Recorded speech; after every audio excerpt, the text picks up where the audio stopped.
The VAR Show. The one place for your weekly football update.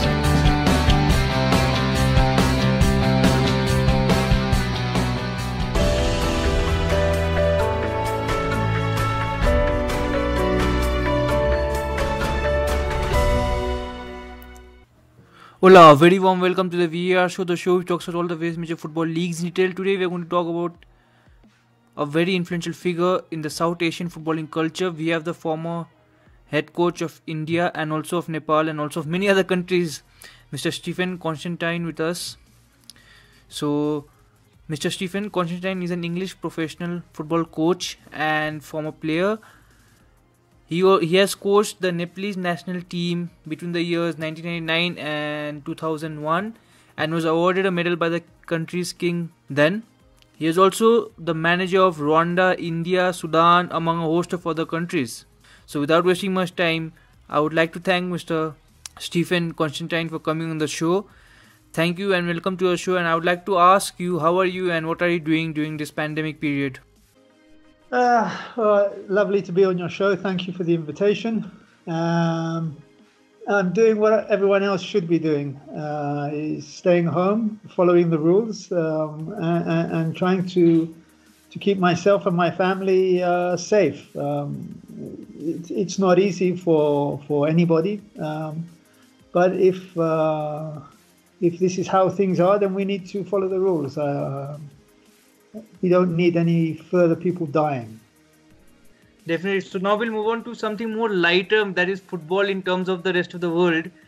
So I had a lot of questions when I said you are coming. Like my friends from India and Nepal, many of them sent me questions. Okay, and so I've just picked up, and I have not got any chance to make my own questions because I had to accommodate everyone's. So the first question is related to India because it's your most recent stint in South Asia. Is the first question your question? No, Mike. Yeah, how are you? What are you doing in the pandemic period? That's mine. But other than that, I don't see anything which are mine. So the first question related to football is like one of my friends has asked, how has the footballing culture changed between your first stint as the coach and the second stint? Well, the first time the interest was there. From people, but the money was not there. And I think in the 10 years between the first and the second time, a lot of people realized that they can make money from football, advertising, TV, clubs, and that changed. It became a bit more business afterwards. So I would say that was the biggest difference.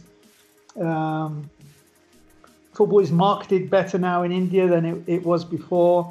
The ISL coming, whether you like it or not, has had a big impact because before that we didn't have good players coming from overseas. There were some, but not to the level that were coming when the ISL started. Now, is that a good thing for Indian players? Yes and no. Yes, it's good because most of the players came and they worked, but some of the players came and just took the money. So I think there's a balance there because obviously you want the Indian players to work as hard as they possibly can, and they have this trait. Believe me, they work very hard. But when you see a big foreign star and he's not working, you think, well, is this how it is? And it isn't. And then, of course, we had some very good foreign coaches in India, which again has a bigger impact on football. So I think in the 10 years there was some big changes, and I think most of them were good. So recently the ISL and the Federation have discussed to have maximum 3 players plus 1 AFC quota player in the starting 11 from 2021. Do you think like this will help the Indian football? Yeah, they should have done that from the first day. because Indian players were playing out of positions. Indian players were not playing because we had six foreigners. And if you bring a foreigner in to be a striker, for example, where and you have an Indian striker, guess who's not playing? You know, and so I think 3 plus the AFC player is correct. I would have done that from the beginning. From a purist point of view, from a marketing point of view, I can see why they did that, and but I'm very pleased that they have changed it now, because we've had six foreigners on the pitch for the last 4 or 5 years, and it's enough. So, if you had to name like one player with whom you're very impressed during your stint in India, and could you name me one player with whom you're very impressed by his maybe professionalism or how he was or the talent? You mean a foreign player? No, the Indian. No, I couldn't name one. Okay, even if you include the foreign players also, then? Look, there were a lot of players. I gave 49 international debuts, so I don't think that it's fair for me to say one player in particular. I think all the players that were selected to the national team in my time, this time, gave everything they had. Sometimes it wasn't enough, and sometimes, you know, somebody gave a little bit more. My philosophy was we're going to get the players who are going to work hard and give us what we need, and that's what I did from the first day I went to the last day. So you also set up the British Coaches Abroad Association in 2013, November of 2013. Could you tell us something more behind the association? Look, it's my first real job in international football was Nepal. Yeah. And I didn't have anybody to ask, what's it like? How are the people? What are the customs? What is the culture? Because I'm very conscious of this. So I decided to try and set up a network of British coaches. And now that's gone on. It's I don't do that anymore, but it's gone to the British Football Coaches Network. It was just like a support group, if you like. You know, who's going to Sudan? Do we know anybody there? That kind of thing. So that was the concept behind it. So we'll now move on to your first stint outside in abroad, that is Nepal. So since your departure, Nepal football has been disrupted by controversies, politics, and a lot of things which have stalled, unfortunately, the progress in Nepal football. Yeah. You have since faced Nepal while coaching for India. So what do you make of the Nepal football culture as of now? Look, I was very pleased to see Bali was with the national team, and some of the former players, Upendra is there in the federation, and it's really good to see football people in the football business. It's too many times you go to federations and you have as an accountant as the president, or the general secretary, or a businessman, or a wannabe politician, and they do their work, but they don't have the feeling. And if you don't have the feeling of the game, if you haven't suffered, so Balkobal, Upendra, and many others suffered playing football in Nepal and for the national team. And so you hope that if they get the opportunity to go into the federation or to the national team, that they will be thinking always on the side of the players, not the side of the administrators. And this is important. The last time I saw Nepal was in the south, and I honestly, I thought they were very good. I cannot believe that they lost that game. I think it was to Maldives. Yeah. and I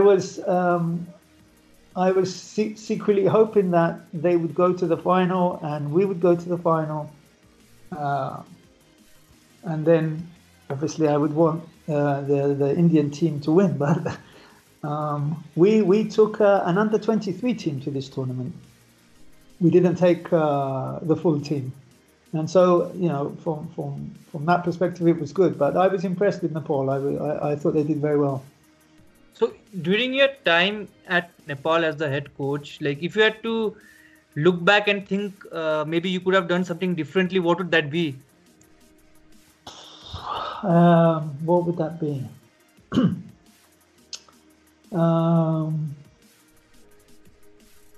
I would have did what I did in India the second time, and I would have set up scouting networks in the different regions of Nepal. I think there are a lot of players who don't get seen. There are a lot of players who are not picked up because no one goes to see them. I think that would have been, and then we would have produced another 100 players. And in doing that, we would have also made sure that they were of the correct age. Okay, so in your you wore Daura Swal, the traditional dress, during the final against Bangladesh, during the SAF Games final. The Nepalese fan loved it a lot. What led you to do so? Okay, so when we had the SAF Games, I was asked if I would wear that, and of course, my respect for Nepal is immense. And okay. The next time I wore it, though, was against Maldives in the semi-final. Okay, and I remember when we found out that we were playing the Maldives in the semi-final, and all of the boys were extremely stressed. Oh no, it's the Maldives. We played them 2 times before 3 months, and we lost both games. Coach, they are very good. And I said, yeah, but so are we. And I think in that moment, I said, I have to do something to motivate the players. And I decided to wear the dress in the semi-final, but I didn't tell the players. So I remember I gave my my talk before the game, and then I went downstairs, and there was a small room, and I changed. I put the costume on, and then I waited in the tunnel.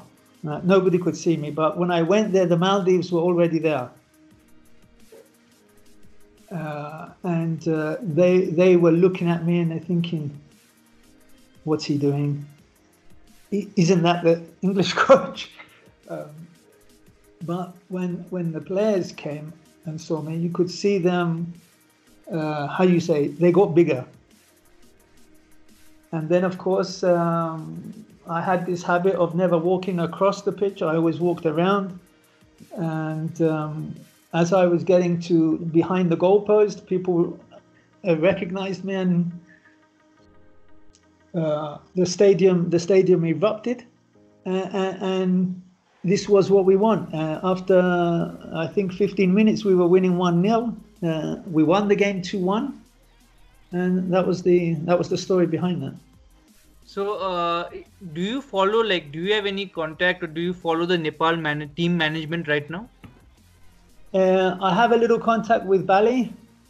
I had a message a few weeks ago from Basanta Gautam. So do you have any recommendation for them? How to go about, any suggestions or something? No, look, everyone has their own way of doing things. Of course, if they would ask me for help, they would get it. But they're big boys now. I can't interfere in what they're doing. and I don't know exactly the circumstances and situations, so I will always be here for them if they need anything. But I can't say, hey, why did you do this, or why don't you do this? I can't do this. It's not correct. No, but what you said about the scouting would be a very good suggestion to them. Well, yeah, that's what I would have done. I mean, if I was there now, we would be doing that for sure. So during your time you were in and around the subcontinent, did you ever get an approach from any club in Nepal to be the coach? No. No? No. I look. I haven't coached a team in India, a club team. I've had one or two. I had an offer last week from one team, not in the ISL. And I've had some interest from some teams in the ISL. Look, when I left India this time, it was 6 years that I didn't live in my own house. So I said, okay, you know what? I have to spend some time with my daughter and my wife, and I didn't take any offers. No, and then we have the pandemic, so it's okay. I don't know, but I think I had an offer to go to one club in India after the Asian Cup. And I said, no. I said, I'm going to go home and spend some time with the family. It was time. So I hope that answers your question. Yeah, so. Definitely. So this will be a very difficult question for you, because you would have had so many moments. But as a coach, if there is one moment you would always cherish throughout your life, which one would that be? In football? Yeah. Oof. Yeah, that is a really, really unfair question, Subhasis. I did an interview yesterday, and they asked me a similar question from some people in England. And I said, any time that I gave a player his international debut or league debut for a club, I think that's a special moment. Special why? Because the player will never forget who put him in the game. So I think if Basanta Gautam lived to be 1,000 years old, he will never forget that I played him in the SAF Cup final from the beginning. Okay, so those for me are special moments. We win trophies. Sometimes we get promoted in the league sometimes, and of course they're great moments. But I think you can't put a price on giving somebody his opportunity, his first opportunity to play, and then hopefully he goes and has a good career. So the next question is from me. Okay, I always ask, if you had to describe yourself as a coach, like which adjective would best describe your team? My team? Yeah. Relentless. Like Okay. The Nepal team that we had, the India team that just went to the Asian Cup. Relentless, non-stop, work. So, like talking of the Indian team which just went to the Asian Cup, how do you rate the team's performance at the Asian Cup?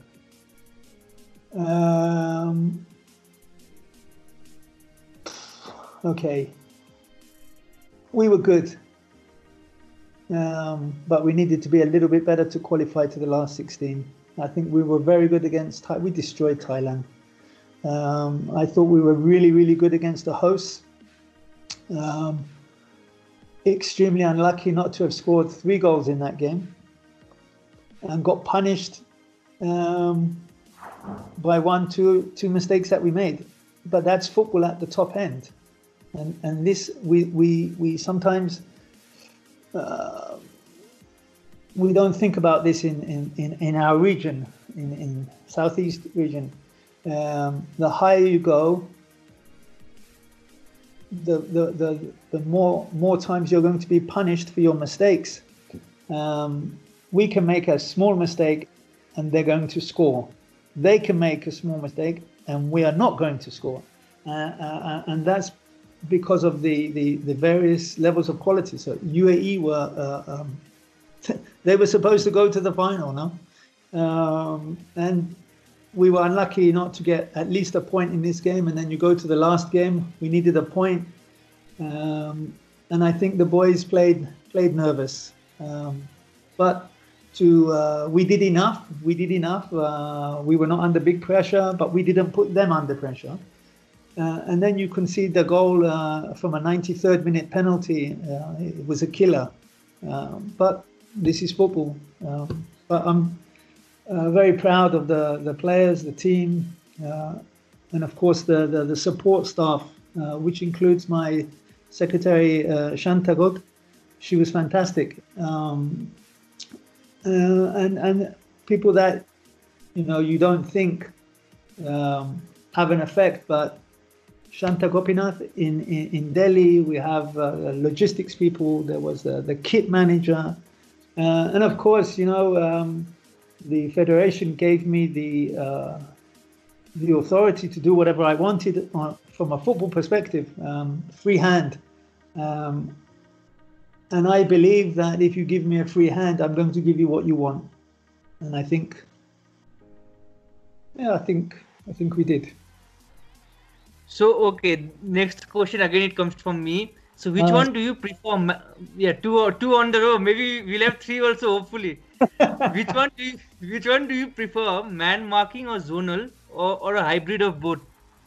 Yeah, I'm a hybrid of both. I think there are times when you can and times when you can't. Times when you have to and times when you don't have to. So if we look at a corner, you see a lot of teams put 6, 7, 8 players on the 6-yard box, and that's it. And there's 2 guys outside or 1 guy outside, and he can play the ball. And I think you need to. It's a combination of both, but that's a good question. Thank you. So the next is do you have any coach or coaches from whom you are inspired or you take inspiration from? Look, I like a few coaches. So Alex Ferguson, of course. I loved Arsene Wenger. I think Klopp is very good. I don't know. They're I would say they're my top 3. But there are a lot of good managers out there. I mean, you look at the guy in England at Burnley, Sean Dyche. Yeah, no money, but keeps that team in the league. And then the boy at Bournemouth, Eddie Howe. I think he's done a great job. Of course, you can't discount Jose as well. I think he's up there. So, if you had to pay money and watch a team, which team would that be? It My can team. be of any time. My team. Oh, which team? Which team of yours? There's only one team. It's Arsenal. Okay. Any particular, maybe the Invincible season or something? Oh, okay, you have it there. Yeah, look, I think to go an entire season in England undefeated is unbelievable. And I was so happy when Liverpool lost a few weeks ago, because I don't think it should be repeated. Although I think Liverpool were the best team by far this year, and I hope that they get to finish and they get to lift the trophy, although it won't be in front of any people. But I think Liverpool deserve it. So now we are coming to the end of the interview, and I would like to ask: do you have any words for any coaches or players who are just starting out? For players, I would say work hard, look after yourself on and off the pitch. It's way too easy for these young players to get distracted by the other sex, and of course, if you're making a few dollars,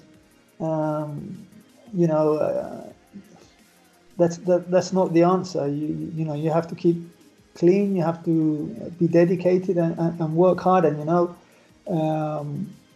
this is not unusual for the Nepalese, as we know, to work hard.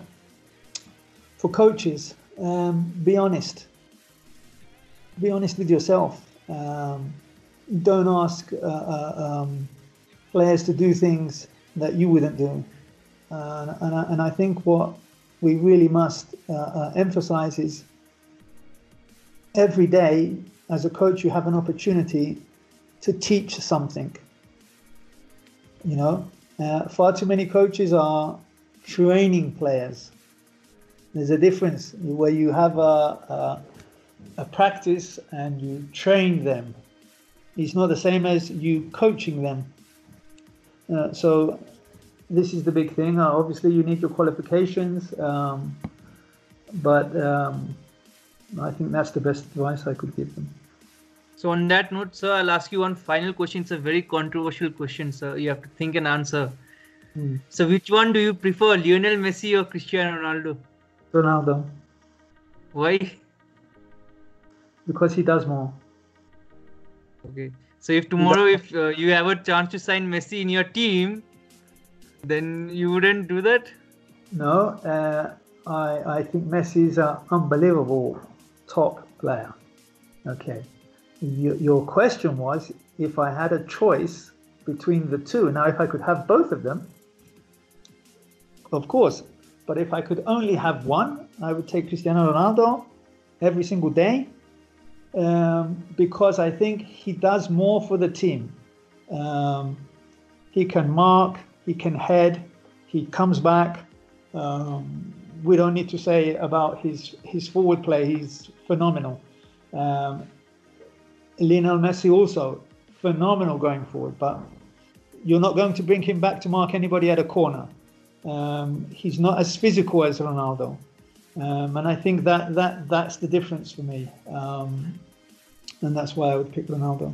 No controversy. Okay. So on that note, sir, thank you so much for talking to us, and we wish you all the best for your future endeavors. And hopefully Arsenal can qualify for the Champions League maybe next year when the league is in full swing. Yeah. Thank you for talking to us, sir. Thank you very much. I appreciate that. Take care.